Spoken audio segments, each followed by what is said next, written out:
Hi friends, it's Jeff Hudson. Welcome to My Penny Earns Financial Wellness Newsletter. This is the January 2025 edition.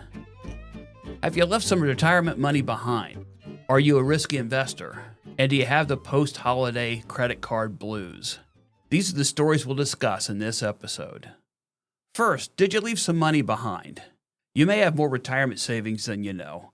Millions of U.S. workers have left behind retirement benefits they earned from former employers. This could be from retirement savings accounts or even pensions. According to some estimates, $1.65 trillion has been forgotten or left behind. So how do you discover if some of those funds are yours? According to the U.S. Bureau of Labor Statistics, those born between 1957 and 1964 held an average of 12.7 jobs from the ages of 18 to 56. Younger workers have proven to be very mobile in their careers as well. It's easier to leave money behind from those early career jobs when you're not thinking much about retirement.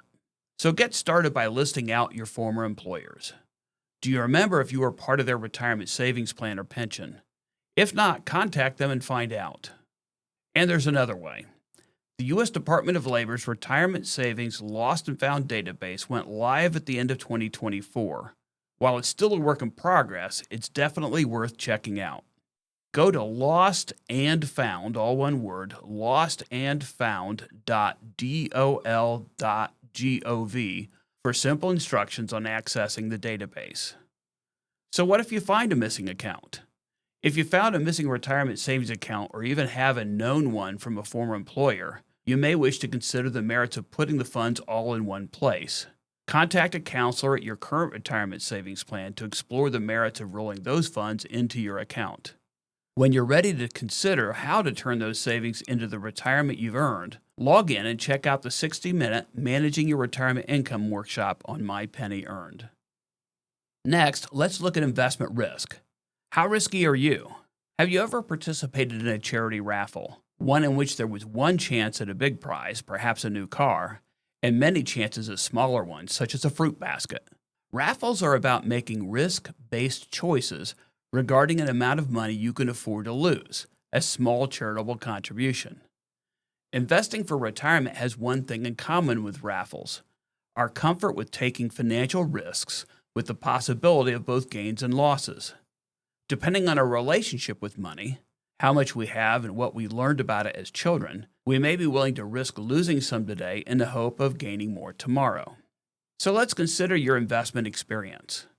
In many cases, those saving for retirement have stock, bond, and cash investment options available through their retirement accounts.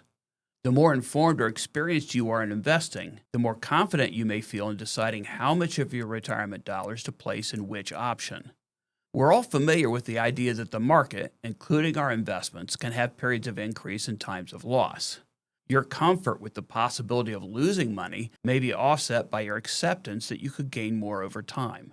And that leads to an important asset allocation question. How much time do you have? So let's consider your age. First, there's the amount of time you have to save for retirement. Then there's the amount of time you'll spend in retirement. If you're 30, you may have 40 years to put more in your retirement savings. And you may be more comfortable with a greater chance of short-term market losses, believing you have the rest of your career to benefit from market gains. But if you're 60, you may be more concerned with preserving what you've saved so it will be available when you ease into retirement. Then the question is, how long will you live in retirement? We may know how long Grandma or Grandpa lived, but what does that mean for us? Is there a risk that you'll run out of retirement savings? Will inflation eat at its spending power? Can you or should you take on market risk while in retirement? And that gets us back to risk tolerance. This includes both the emotion and science of risk. For many, risk equates to the loss of invested dollars, but there are other risks to consider, such as inflation or living to be 100. There's no tried and true method of accurately assessing your personal risk tolerance, but there are 3 things you may wish to consider.